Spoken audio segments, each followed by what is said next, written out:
Have you ever been on a long road trip? One that takes maybe 8 hours, let's say. Maybe you're trying to get to New Orleans. Maybe you're trying to get up to Steubenville, Ohio.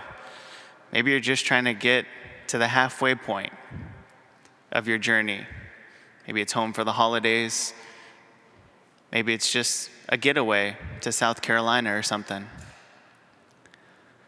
Well, whenever we take a long journey, we always look for the signposts to when we're getting close, right?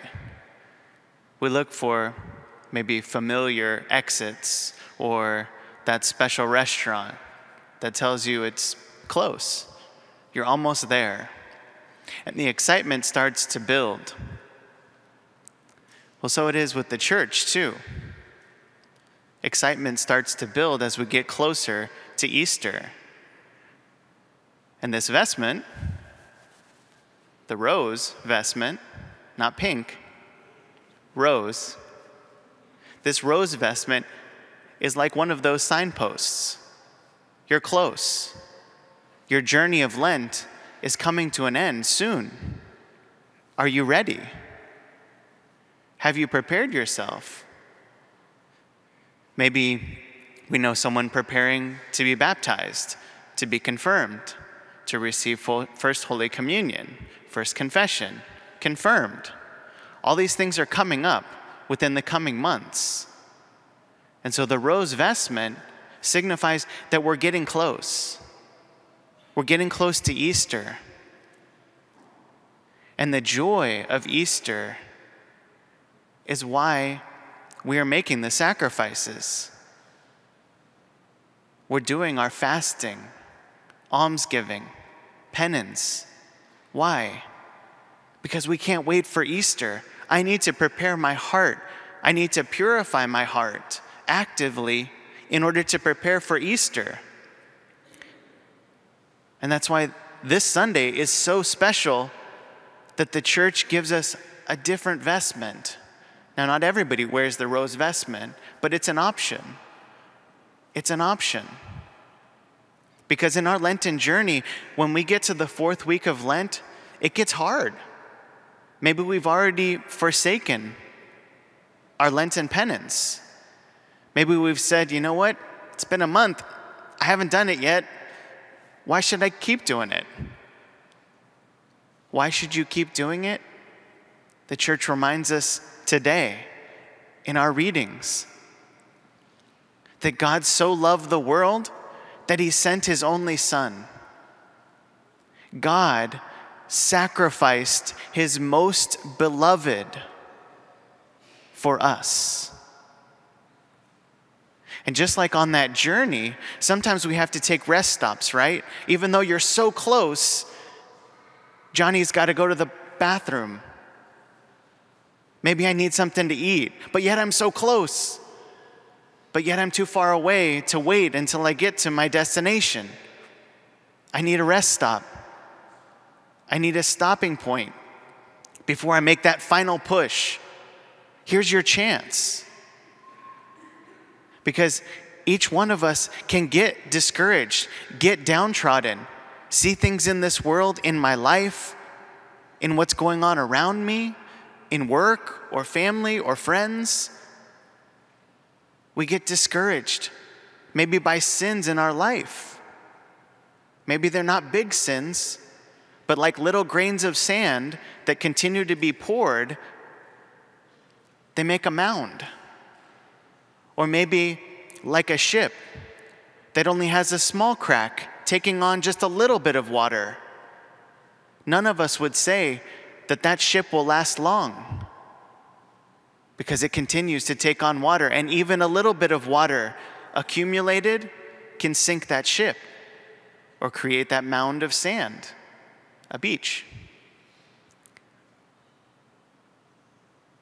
And even though our Lenten journey sometimes seems arid, or we're taking on water, or seems hopeless, today, like a flower, like a rose, despite the thorns, is one of the most beautiful flowers, the most intricate, the most dynamic,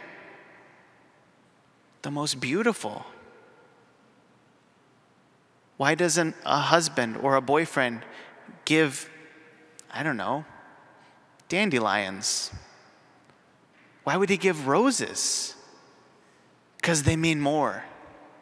Why not just give like this little, I don't know, some grass?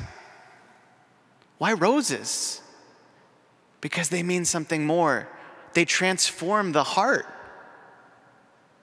We are filled with joy whenever we see roses.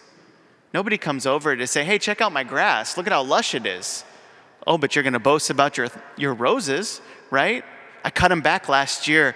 Look at how much they've blossomed now in this beautiful Kentucky sun. I did all the work. I took Roundup to all the weeds. I pruned it back. Look at how they blossom now. I know it's been a long journey, kids. I know that we've been in the car for a long time, but there's just a little bit more. Sacrifice just a little bit more, because we're almost there. These are all familiar to us in our life. So despite those sacrifices, we can't wait to get to the end, get to our destination, see the roses bloom. For us, it is so hard.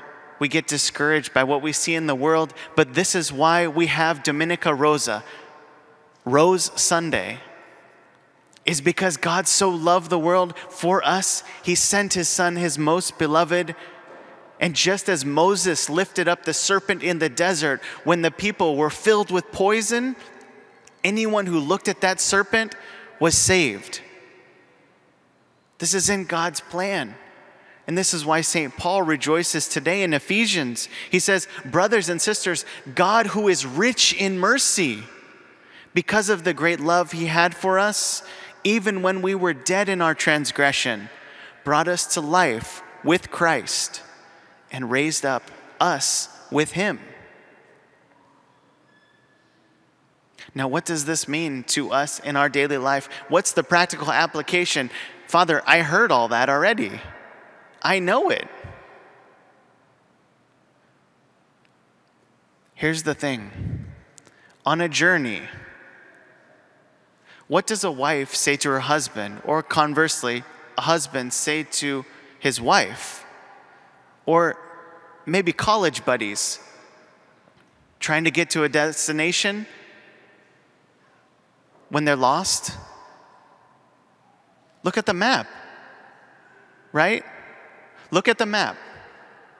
Or ask Surrey where we are.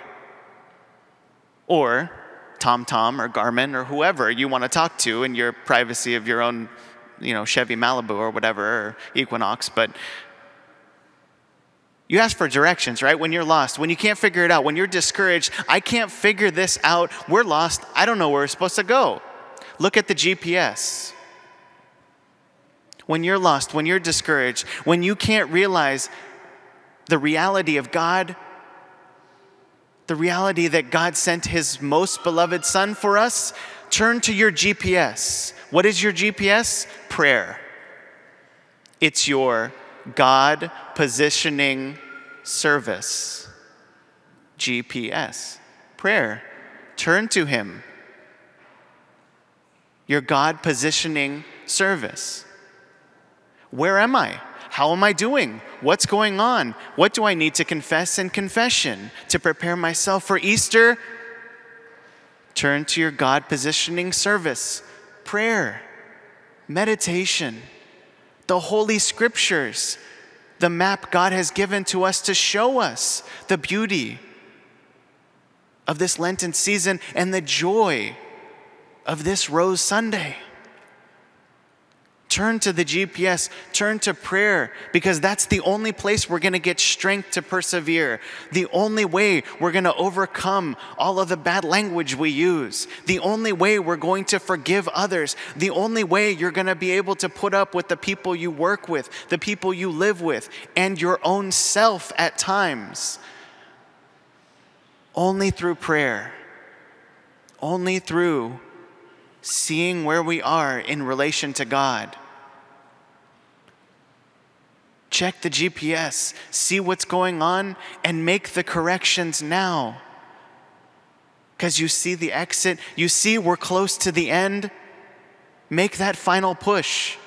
Just like your kids say, step on it, Dad, I want to get there. Your wife, I can't take it anymore. Go, honey. Put the pedal to the metal this Lent. Because we're close to the end, it's the final push. Each one of us, no matter how we've done today, can set the path right. Get on the right freeway. Stop spinning our wheels in the muck and mud and make some progress through God's work in us, God's grace in our prayer life.